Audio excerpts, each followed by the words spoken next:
E com aquele sonho, surge uma afirmação.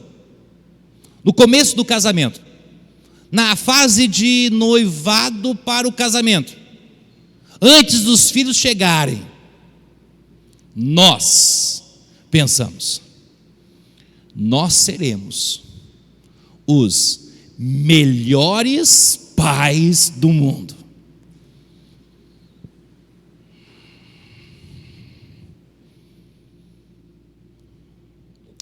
Isto passa em nossa mente.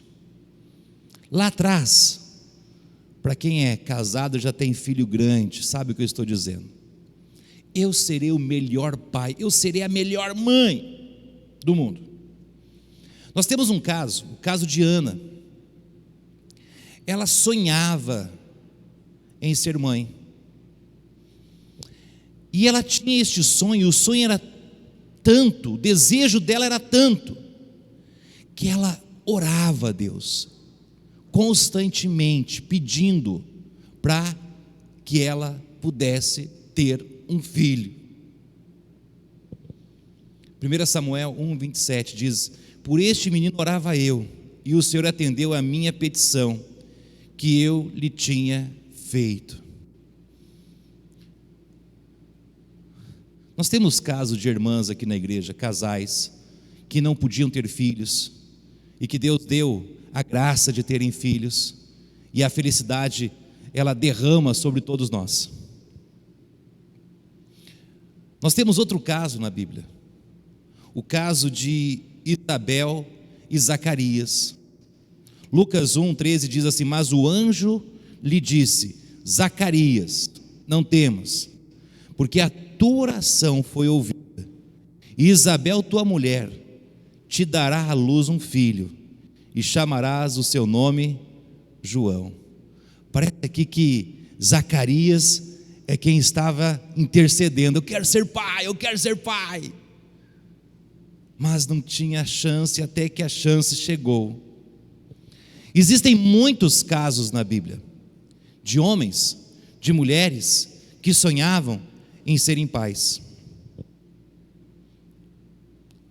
E sabe o que eles faziam? Eles clamavam a Deus por isso.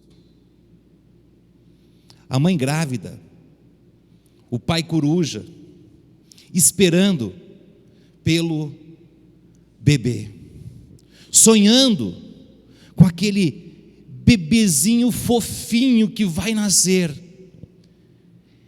que vai estar enroladinho, aconchegado na manta cor de rosa se for menina, azulzinho se for menino. Se for meninas ou menina, vai ter as fitinhas, com o menino, o tricô junto, o crochê, aquele cheirinho de talco, gostoso, com sorrisos de felicidades, olhos nos olhos. Os pais fazem promessas uns para os outros: eu vou ser o melhor pai do mundo. A futura mãe diz: eu serei a melhor mãe do mundo. E para quem ainda nunca teve um bebê, o período de espera é 9 meses, até chegar, né, o bebezinho. Demora um pouco, mas ele vem. 9 meses se esperam, completam 38 semanas, e o bebezinho está pronto para nascer. Tudo é festa. O preparo do quarto é uma festa. A casa está em festa. A criança vai chegar. E nasce. Menino ou menina? Nasceu. De repente, nos dias que se seguem o nascimento, os pais de primeira viagem descobrem que o sonho, né, do bebezinho cheirosinho, aquele bebezinho grita: de noite e não deixa os pais dormirem. Aquele bebezinho, se não se der banho nele algumas vezes no dia, ele cheira mal.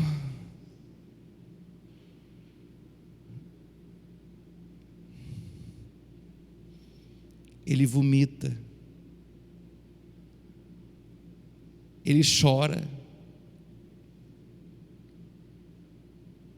E por incrível que pareça, todas estas coisas acontecem dia após dia. Muitas vezes durante o dia, aquele bebezinho dorme, é uma paz, tranquilidade. Daí a mãe diz: agora eu vou fazer todo o serviço de casa, eu vou organizar tudo, vai ficar tudo arrumadinho. E ela gasta toda a energia organizando as coisas. Chega a noite, aquele anjinho acorda e não deixa ninguém dormir. No outro dia, com olheiras, aquela mãe: eu não aguento.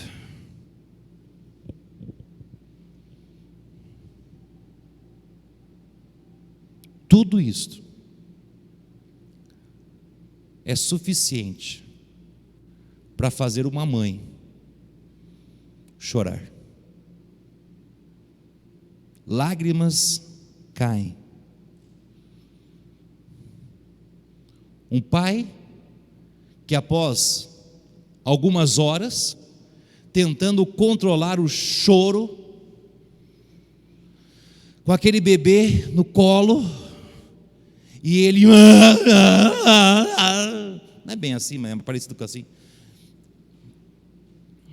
O pai pega, chega para a mãe: meu amor, é seu. Eu não aguento mais. Eu não aguento mais.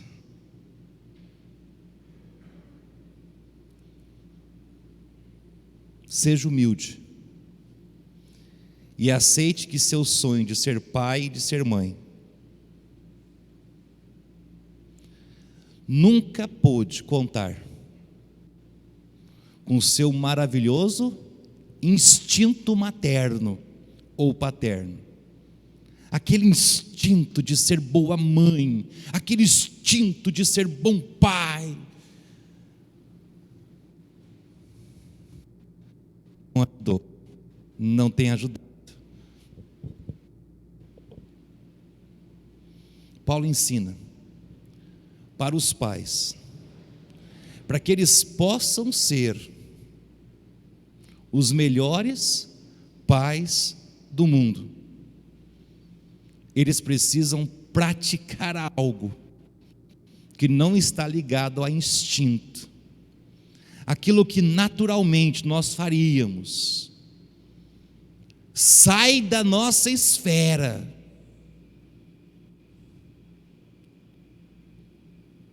E ele fala no verso 4: e vós, pais, não provoqueis a ira vossos filhos. Pastor, não sou eu. O senhor já escutou o chorinho às 2 da madrugada? É ele que está provocando a minha ira. Eu vou estourar com ele. Mas criai-os na doutrina e admoestação do Senhor.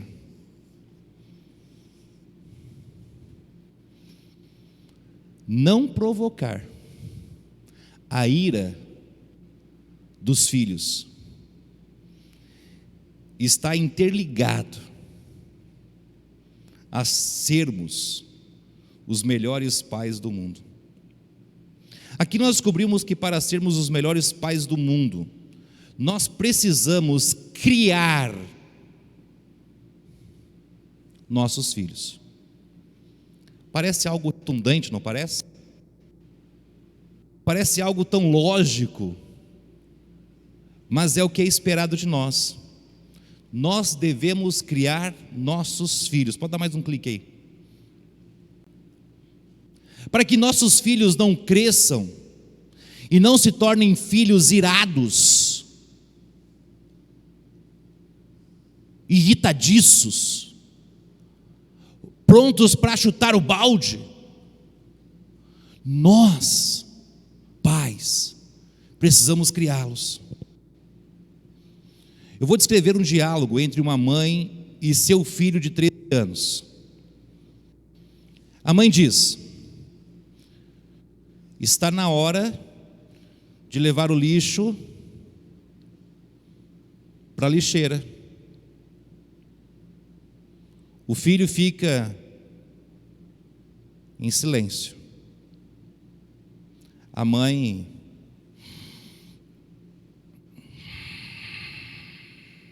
já escutou esse barulhinho?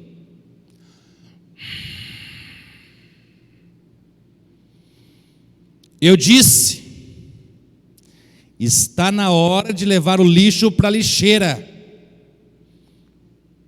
O caminhão do lixo vai passar. E ela escuta. Tá bom. Mas a criança não se mexe do lugar. Do jeito que ela está, ela permanece. Alguns minutos de silêncio. Aquele silêncio se torna irritante. Nada acontece. A mãe então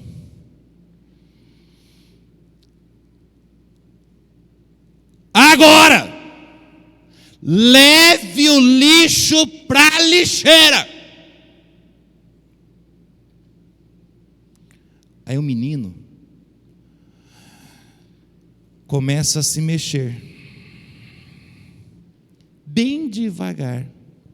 E existe um ritual para levar o lixo para a lixeira. Coloca o chinelo ou o sapato no pé, tem que pentear o cabelo, colocar a roupa, olha no espelho, vai na lixeira onde fica o lixinho, pega o lixinho, arrastando pelo chão, restos de lixinho vão ficando pelo chão, aquela aguinha às vezes escorrega pelo chão.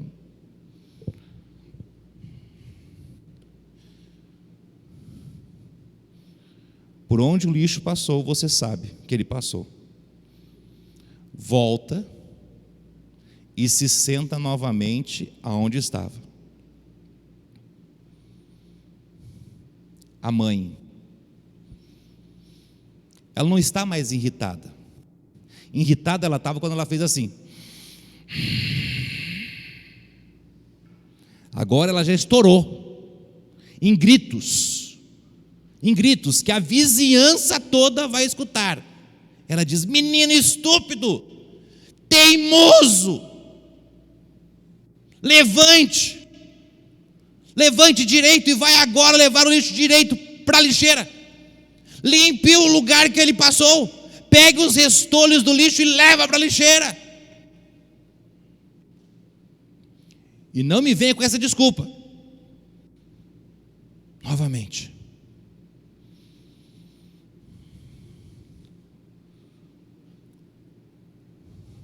O que está errado? Eu sei que os irmãos nunca fizeram nada parecido com isso, mas estou retratando algo que às vezes pode acontecer em algum lugar. Muitos pais erram aqui. Muitos pais pecam aqui. Pecam aqui. Por quê? Não é porque eles estão gritando com os filhos. Deixar é gritaria, seria um pecado. Mas o maior pecado é que os pais estão deixando de criar seus filhos. Não estão criando.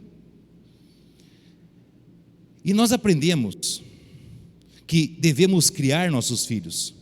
E criar nossos filhos é assumir a responsabilidade da criação. Muitos pais deixam os seus filhos diante da televisão.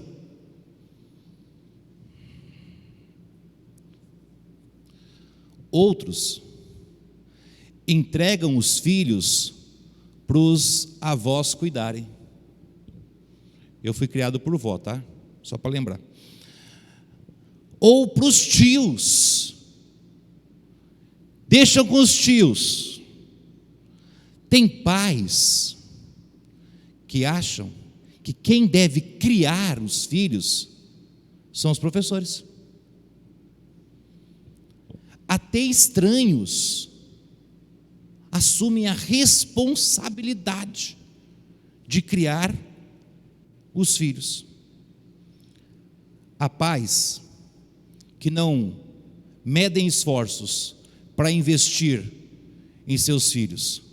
Compram um tablet, um celular, um computador, contratam uma internet boa, clicam no, vou ter que fazer propaganda, clicam no YouTube, alguns digitam ainda, outros desenho de criança. Você já fez isso? E acredita que ele procura e acha os desenhos de criança? Sério? E só desenho de criança, um após o outro,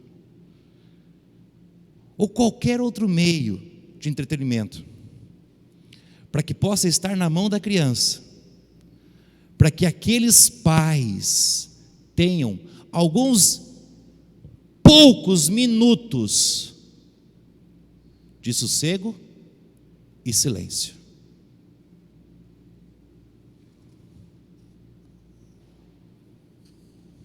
Quando Moisés foi dado para sua mãe, foi dado para que ela cumprisse uma responsabilidade de fazer o quê? De criá-lo. Olha Êxodo 2:9. Então lhe disse a filha de Faraó: leva este menino e cria-mo, eu te darei teu salário. E a mulher tomou o menino e criou. Pai e mãe, assuma a sua responsabilidade de pai e de mãe e crie seu filho. Não desista dele, invista nele. É seu papel assumir a responsabilidade da criação. Segundo, assuma a responsabilidade de provedor.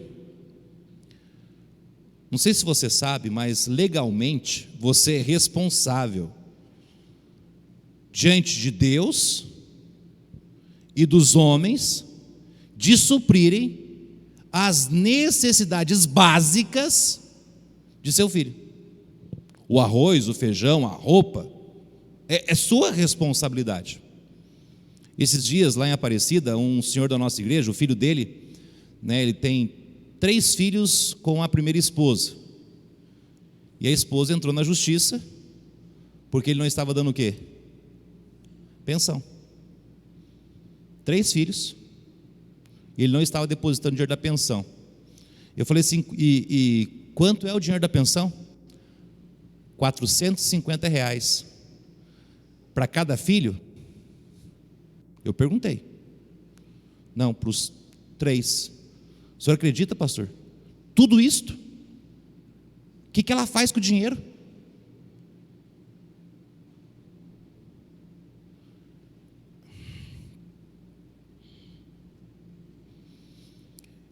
Ele é filho do irmão da nossa igreja. Eu disse, pega as crianças,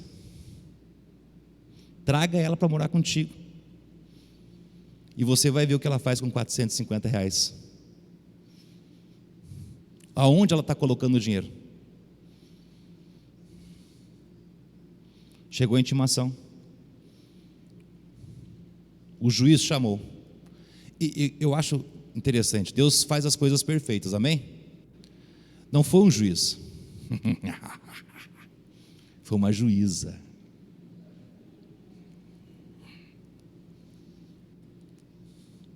A juíza chamou.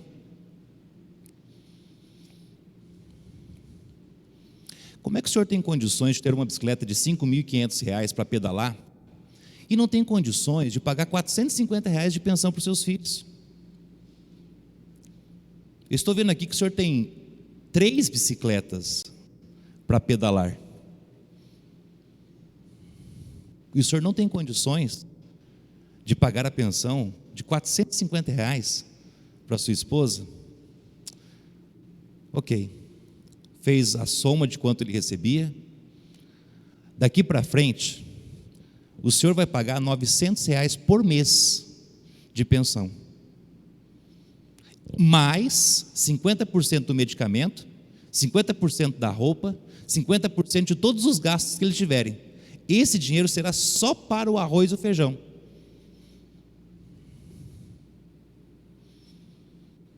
E ele chegou: Doutor, o senhor não acredita o que aconteceu. Eu falei: o quê?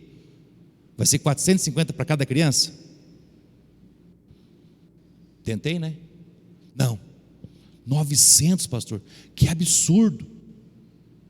Eu te disse, pega as crianças, assuma a responsabilidade, cuida delas, cria elas, e assuma a sua responsabilidade de provedor.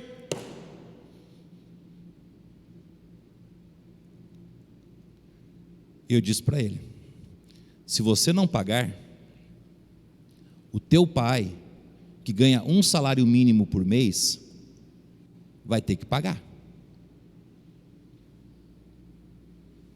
Então você paga. O pai assustou: eu vou pagar, pastor? Se ele não pagar, você paga. É de verdade? Eu falei assim: eu vou mostrar a lei para o senhor, vou levar e vou mostrar para o senhor. Mostrei para ele. Uma das bicicletas já fica na casa dele, porque vai que não paga. Ele vende a bicicleta e passa o dinheiro. Por que eu estou dizendo isso? Nós, pais, temos uma responsabilidade de prover as necessidades dos nossos filhos. Se o casamento não deu certo, o problema é de quem? É do casal. Criança não tem culpa. A criança não tem culpa. O pai e a mãe têm a mesma responsabilidade diante dos homens e de Deus. A criança não pode passar necessidade. É responsabilidade prover as necessidades. Os pais precisam assumir esta responsabilidade. Roupas, sapatos, um lar, estudos, tudo o que é essencial precisa ser suprido.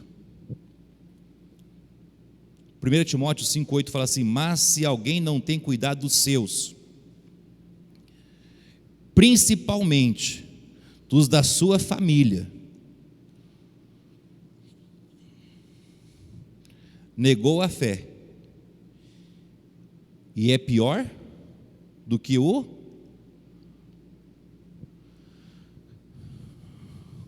primo é família, um irmão é família, é sangue, e um filho,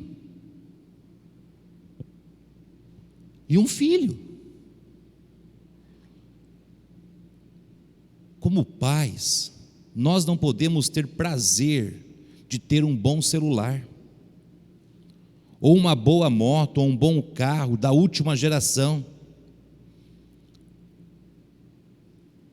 quando olhamos para os nossos filhos, estão andando como mendigos, como crianças órfãos, olhando para as outras criancinhas, às vezes chupando um picolé, com desejo, e você fala assim: pede para o seu pai comprar. Não, pastor, meu pai não compra, ele fala que nós não temos dinheiro. Para o celular e para o carro tenho dinheiro, para a moto tenho dinheiro, mas para comprar um picolé não tem dinheiro. Não tenha prazer a não ser em dar o melhor para o seu filho. Amém ou não?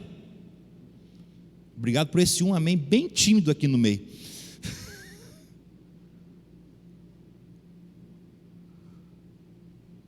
Se você tem prazer em qualquer outra coisa, a não ser no bem-estar do seu filho, o teu problema não é com seu filho, o teu problema é com Deus. E o Deus que dá é o Deus que para de deixar cair.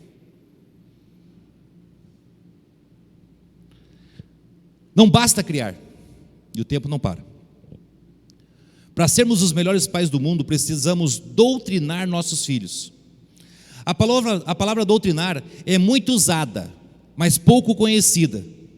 A palavra doutrinar significa ensinar, lecionar, instruir. Certa vez no aeroporto, uma senhora obesa, big, ela estava com um garotinho no colo, espremida na poltrona de espera. O garotinho, em idade pré-escolar, não parava quieto, momento algum. Ele queria descer do colo daquela senhora que estava espremida ali. E ele escorregava, e tentava de um jeito, tentava de outro, até que ele conseguiu. E a gente só de olho. Ele foi para o chão. E ele começou a andar de um lado para o outro, no saguão do aeroporto. E tinha uma porta que dava para o corredor. Ele foi para a porta abriu e ele passou. E a mãe sentada. A mãe chamou: ei, menino, volte aqui. Ele nem olhou para trás. Não, ele continuou. A mãe gritou mais alto: você não está me ouvindo, não? Eu disse: volta para cá. É como se ela estivesse espantada assim na poltrona. Ele escutando isso, ele começou a andar mais rápido, mas continuou fazendo o que estava fazendo. E ele sumiu no corredor. A mãe continuava gritando, sentada na cadeira: se você não voltar, você vai ver. Nada de resposta. Eu vou atrás de você. Eu estou falando. Silêncio. Enquanto isso, o menininho já estava numa outra sala de espera. E aquela senhora continuava com as ameaças. Sentada, jogada na cadeira do aeroporto.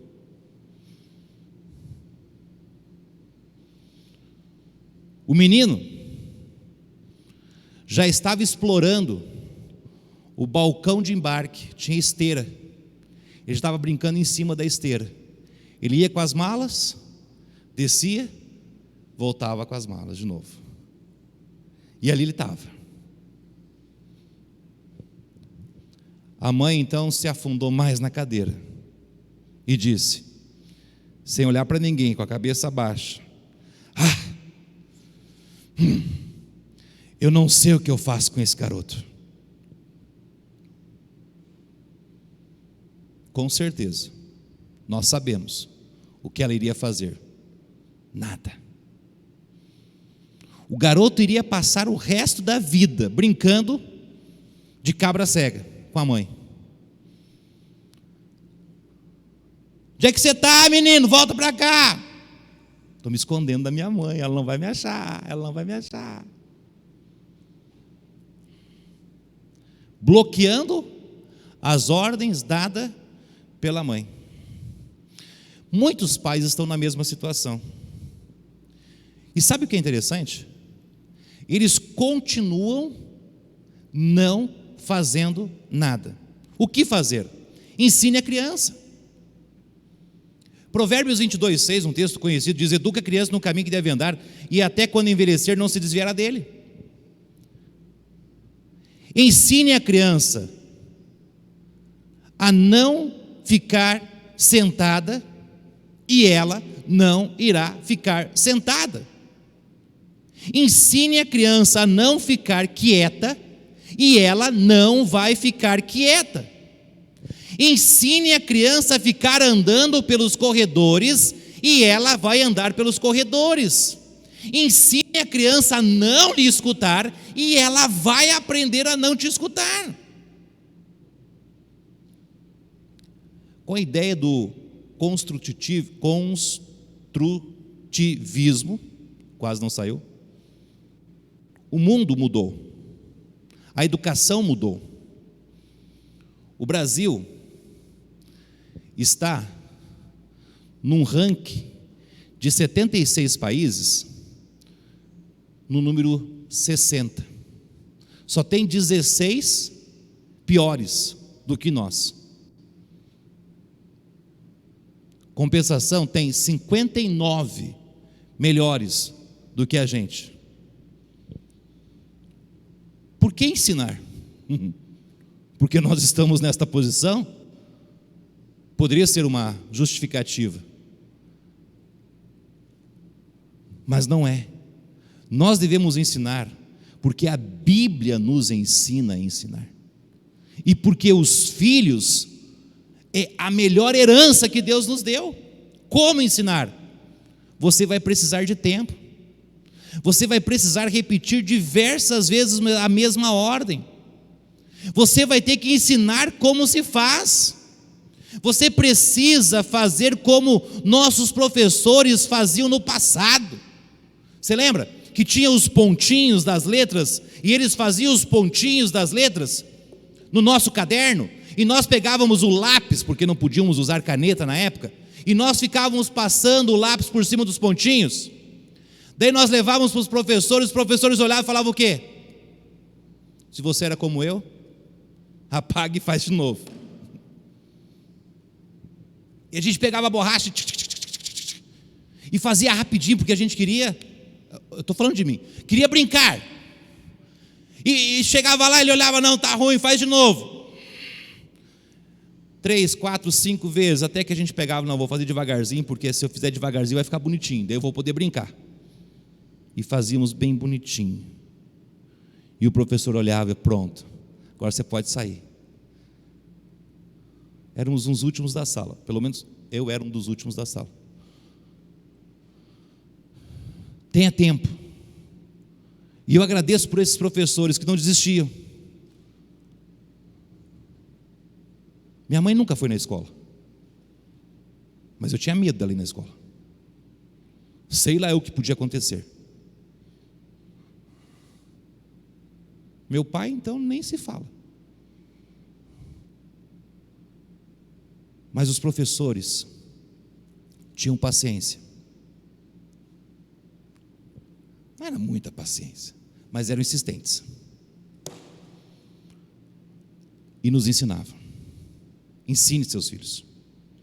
Segundo, mostre como se deve fazer. Mostre como se deve fazer. Deuteronômio capítulo 11, verso 19, 20, fala assim: e ensinas a vossos filhos, falando delas assentada em tua casa, e andando pelo caminho, e deitando-te, e assentando-te, e escreve-as nos umbrais de tua casa, e nas tuas portas. Deus nos ensina a maneira de como ensinarmos. Está sentado com seus filhos? Fale com eles, converse com eles, instrua eles. Quando estiver fazendo algo, chame seus filhos. Essa semana, na terça-feira foi feriado, eu fiz uma área lá em casa, e eu não tinha colocado os parafusos na telha, e nem o rufo, que fica entre a parede e a telha. Então eu tive que furar, tive que fazer todo aquele serviço. Chamei a Evelyn. A Cláudia: mas para quê? Para ela aprender. Mas para quê? Para me ensinar. Mas para quê? Porque pode ser útil para ela. Para a menina, pode ser, não sei, mas vai aprender. Pega a bucha para o papai, em cima da telha. Agora pega a furadeira.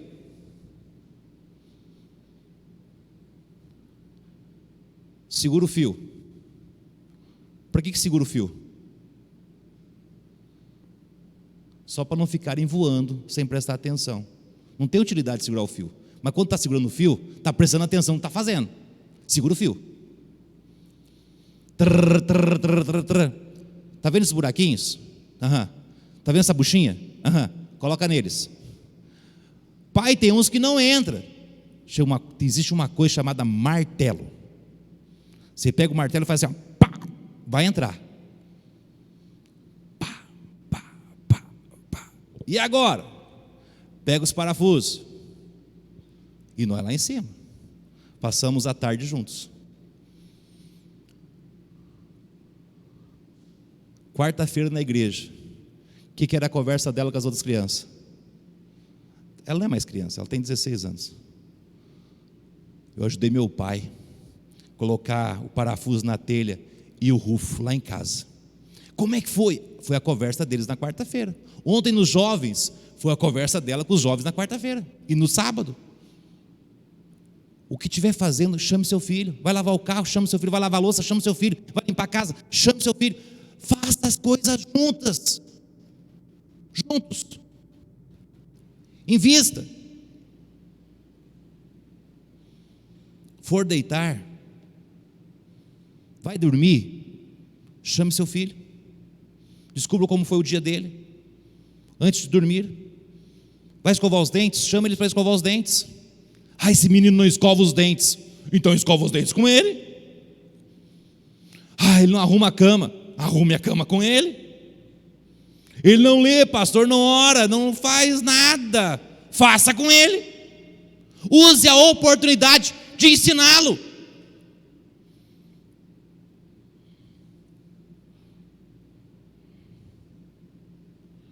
Seu filho é lindo. Sua filha também é linda. Mas cabe a você, que é pai e mãe, ensinar os seus filhos. Crie-os. Ensine seus filhos. Não perca a oportunidade. Não desperdice a oportunidade. Quando a Evelyn nasceu, nós estávamos em Londrina. Eu tinha que ficar no púlpito, a Cláudia no piano. A Evelyn ficava no banquinho da frente, naquele bebezinho conforto. Os irmãos da igreja queriam pegar a Evelyn no colo. Eu dizia não. Vai ficar pulando de banco em banco, vai atrapalhar o culto, vai ficar aquele negócio assim, ela vai ficar sentadinha, deitada aqui. E ser gaúcho nessa hora é bom. Os irmãos sabem melhor. Tem um gaúcho melhor que eu aqui. Bem melhor que eu. Ele é do interior, eu sou da capital, sou mais domesticado. Ela vai ficar aqui. Ninguém pega.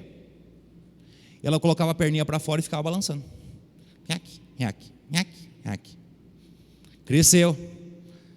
Vai ficar sentada aqui. E os irmãos ficavam ali, sentavam gente atrás dela. E sentavam algumas crianças juntas aqui, que os pais sentavam para trás, mas sentavam tudo aqui, né? E filho de pastor é tudo calminho, né? E tinha um outro pastor que também tinha uma criança quase da mesma idade. Era 1 ano ou 2 anos mais velho que a Evelyn. E ficava fazendo assim para a Evelyn. E a Evelyn sabia que se saísse daqui e fosse para cá, nós íamos ter que aplaudir o bumbum dela. Porque não podia sair dali. Então ela não testava. Já é o segundo. Estou terminando. Um dia ela saiu. A Cláudia pegou ela. Na parte dos anúncios ali, sabe? Levou ela para o banheiro. Só que a Cláudia estava com lapela. E o pessoal do som eram novatos na igreja. Eles não desligaram. A mamãe não falou que não era para levantar? Pá, pá, pá, pá, pá, pá, pá, pá, pá, pá. aplaudindo o bumbum. A Cláudia voltou, a Evelyn colocou ela sentadinha. Na verdade, ela subiu para a plataforma, a Evelyn vem andando quietinha, 1 ano e pouquinho, sentou. A Cláudia sentou. Eu fui devagarzinho até ela. O microfone estava ligado. Quando eu terminei de falar isso, a igreja... Mas muitos aprenderam. Ensine. Nós temos uma regra, desde quando era criança. Hoje não faz mais, né? Porque já está grande. Na hora do culto, crianças têm o quê? Sono. Tática boa, em casa, está tendo dificuldade para as crianças dormirem, coloca ela para escutar a mensagem, vai dar sono. O pessoal lá da igreja, até os adultos estão fazendo isso. Coloca a mensagem, dá sono. Dá sono na igreja, tem que dar sono em casa. É mais barato comprar remédio. Se dormir na igreja, no banco, ou der trabalho, com sono ali, quando terminar o culto, você vai ficar dormindo, sentadinha, está cansada, está com sono, fica deitada aqui sentadinha. Eu quero brincar. Não vai brincar. É sentada. E não dá sono mais na igreja. Desde o início, nunca teve sono no culto. Ensine. Amém? Vamos orar. Pai, obrigado por essa manhã. Obrigado, Pai, por esse tempo juntos.